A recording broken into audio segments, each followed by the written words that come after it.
Hello everyone, ഇന്ന് ഞാനൊരു chicken stew റെസിപ്പിയാണ് കാണിക്കുന്നത്. അപ്പോൾ അതെങ്ങനെയാണ് ഉണ്ടാക്കാൻ നോക്കാം. ആദ്യമായിട്ട് ഒരു കടായി അടുപ്പത്ത് വെച്ച് ചൂടാക്കുക. അതിലേക്ക് അല്പം വെളിച്ചെണ്ണ ചേർത്ത് കൊടുക്കുന്നുണ്ട്. ഇതിലേക്ക് ഒരു വലിയ സവോള ചേർത്ത് കൊടുക്കാം. ഒരു 4 പച്ചമുളക് എരിവിന് ആവശ്യത്തിനുള്ളത്, ഒരു കഷ്ണം വലിയ ഇഞ്ചി ചെറുതായി അരിഞ്ഞത്. നല്ലപോലെ ഒന്ന് മിക്സ് ചെയ്തെടുക്കാം.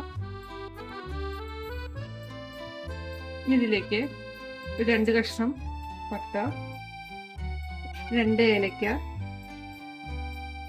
2 ഗ്രാമ്പു ചേർത്ത് കൊടുക്കാം.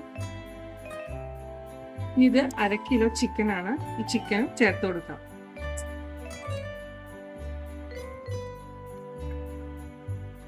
ഇതിലേക്ക് പാകത്തിനുള്ള ഉപ്പ് ചേർത്ത് കൊടുക്കാം. ഇത് നല്ലപോലെ ഒന്ന് ചിക്കനിലെ വെള്ളമൊക്കെ ഒന്ന് ഇറങ്ങി വന്ന് ഒന്ന് വറ്റിച്ചെടുക്കണം. ഈ കറിക്ക് സവാള നല്ലപോലെ വഴറ്റിയെടുക്കേണ്ട ആവശ്യമില്ല. ജസ്റ്റ് ഒന്ന് എണ്ണയിലിട്ടിട്ടൊന്ന് വഴറ്റിയെടുത്താൽ മതി.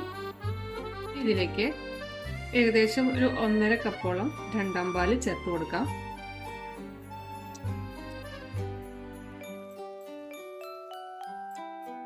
ഇതിലേക്ക് ഒരു പൊട്ടറ്റോ വലിയ കഷ്ണങ്ങളാക്കി നുറുക്കി വെച്ചതും ചേർത്ത് കൊടുക്കുന്നുണ്ട്. ഇനി ഇത് അടച്ചു വെച്ച് ചിക്കൻ വേവിച്ചെടുക്കാം. ചിക്കൻ നല്ലപോലെ വെന്തിട്ടുണ്ട്. ഇനി ഇതിലേക്ക് 1/4 പാല് ചേർത്ത് കൊടുക്കാം.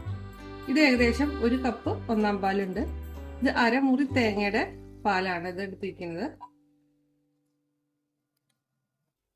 ഇനി 1/4 പാലിൽ കിടന്നിട്ട് 2 മിനിറ്റ് ഒന്ന് നല്ലപോലെ ഒന്ന് തിളച്ച് കഴിഞ്ഞാൽ ഗ്യാസ് ഓഫ് ചെയ്യാം. ഇതിലേക്ക് കറിവേപ്പില ചേർത്ത് കൊടുക്കുന്നുണ്ട്. ഇനി കറിയിലേക്ക് ആവശ്യത്തിനുള്ള ഉപ്പില്ലെന്ന് ഇപ്പം നോക്കിയിട്ട് പാകത്തിന് ചേർത്ത് കൊടുക്കാവുന്നതാണ്. ഇനി ഒരു അല്പം ഗരം മസാലപ്പൊടി ചേർത്ത് കൊടുക്കുന്നുണ്ട്. കൂടുതൽ വേണ്ട, വളരെ കുറച്ച് മതി. ഇപ്പം ഇവിടെ കറി റെഡി ആയിട്ടുണ്ട്. ഇനി ഗ്യാസ് ഓഫ് ചെയ്യാം. ഇതിലേക്ക് വറുത്തിടാനായിട്ട് ഒരു ചട്ടി ചൂടാക്കി അല്പം വെളിച്ചെണ്ണ ചേർത്ത് കൊടുക്കാം.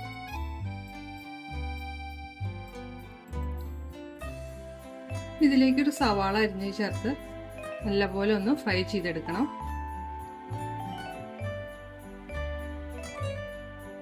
സവാള നല്ലപോലെ മൂത്ത് വന്നിട്ടുണ്ട്. അല്പം കറിവേപ്പില കൂടി ചേർത്ത് കൊടുത്ത് ഇത് കറിയിലേക്ക് ചേർത്ത് കൊടുക്കാം.